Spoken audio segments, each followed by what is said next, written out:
So as a firefighter, I'm responsible for, as soon as I get to the fire station in the morning, I usually get here about 7:15. And I get my gear, make sure I have all the appropriate gear, and hang my gear, make sure I'm in uniform. Gonna go through the whole rig. We have a lot of equipment to check. We have rescue equipment that we check. Mission ready, we're ready for the next call. Check out the rig, gear ready, so that way, for the inevitable 7:31 call. 69 or 27th Street. Number 1495, I want to respond, 1869 or 27th Street.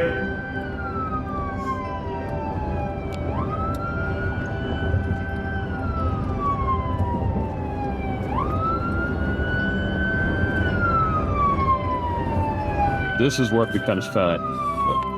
Because everybody should go to the right, but everybody doesn't. They go left or right. Makes it difficult.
Our shifts are 24 on, 48 hours off. So we actually start at 0800 or 8 o'clock in the morning, and then we're off the next morning at 0800 or 8 o'clock in the morning.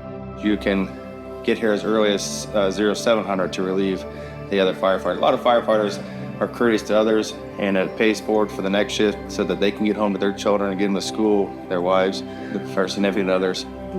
Properly, you have to have your firefighter gear hung and a proper uniform with the day on, and then you have to have a face-to-face with whoever you're relieving to see what they did last shift and what things they may have used and may have needed to replace if they hadn't got to it.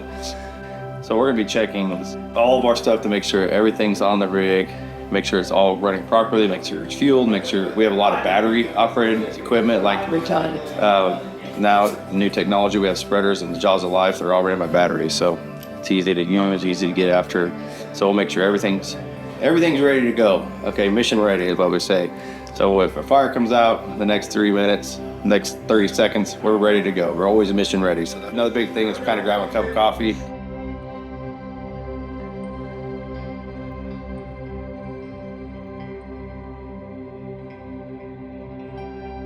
We have a lot of square footage here at this station. Everybody's on a mop, and we're mopping all the hallways, all the floors. We'll mop all the bay floors here, clean them up.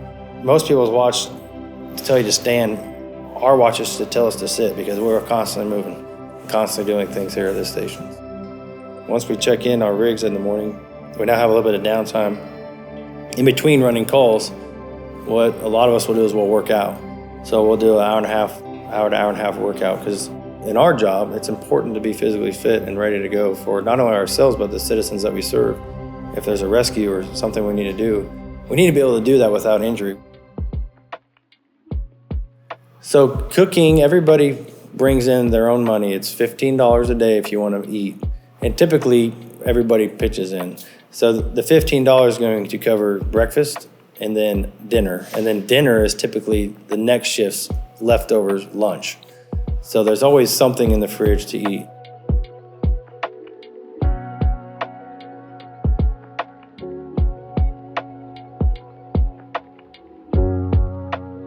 We're pretty busy. The fire truck I'm on is the second busiest fire truck in the state. A lot of what we do may not be true emergencies. Roughly 80-85% of what we do is medical calls. The rest being fires, car wrecks, technical rescues. And that's still something we need to respond to, something we need to take care of when it's something small like that so it doesn't develop into something larger.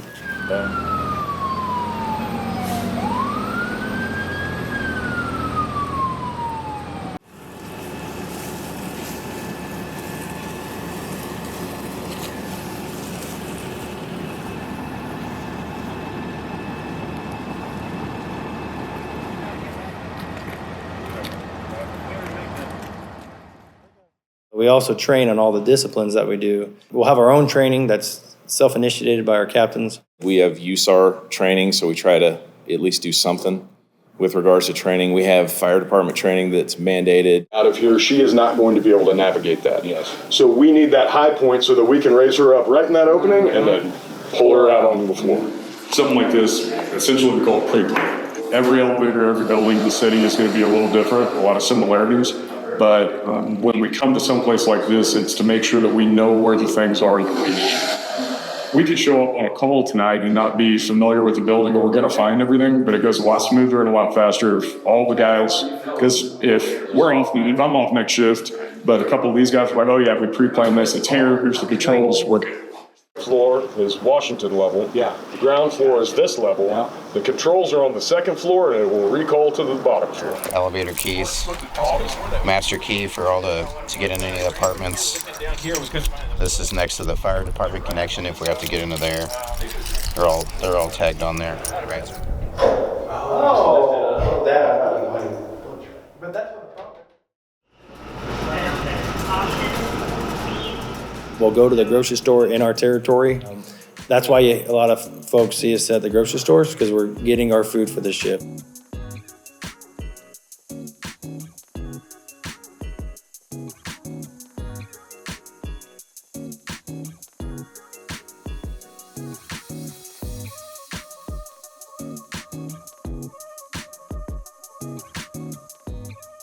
When people think firefighters, they think we're going into houses putting out fires, which is what we do. But with the modern world that we live in, we have to evolve from just being firefighters to being all types of things. When people don't know who to call, they call us typically. We went out on the Kansas River to assist in attempting to locate a missing person. There had been reports that this individual may have been around the Kansas River. A specialized dog that's used for human remains detection was brought to our area, and we were able to take the handler and the dog out on the boat to do a water search.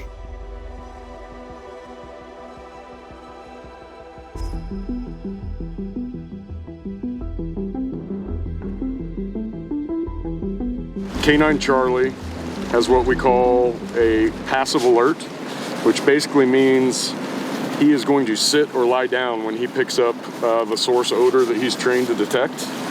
To confirm it, we took him out away from that area into what I would call clean area and brought him back through that area. And again, he gave an indication. So the handler's able to interpret that to me, and then I can let our team on the shore know that we have a positive indication from K9.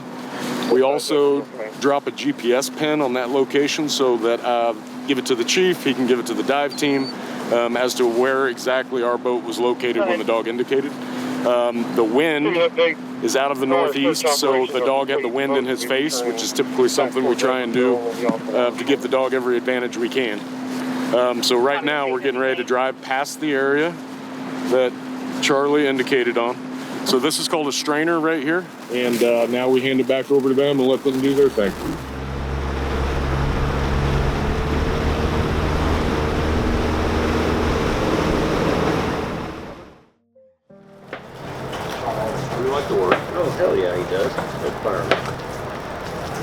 We have typically a couple of main cooks on each shift, the guys that like to cook, and then you have a bunch of sous chefs, and then you have dishwashers. I'm kind of a dishwasher.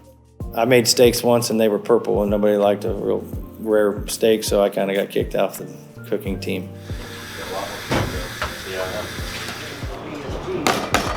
Yeah. It's hot. You want to taste it? I cook. I learned how to cook a few things, but no, I'm mostly a dishwasher. But it's impossible to mess up meatloaf, so. Remember that time when last day? It's actually really unique because in the world we live in now, nobody really sits down at the kitchen table anymore. And we sit down at the table every night and have dinner together. So I think it's really a unique and bonding experience for us. If more families did it, I think it would be good.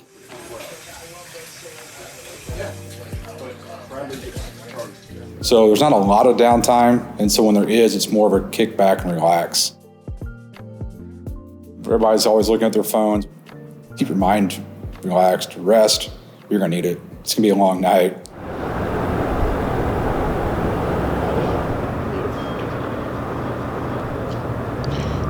Agent is not combative at this time.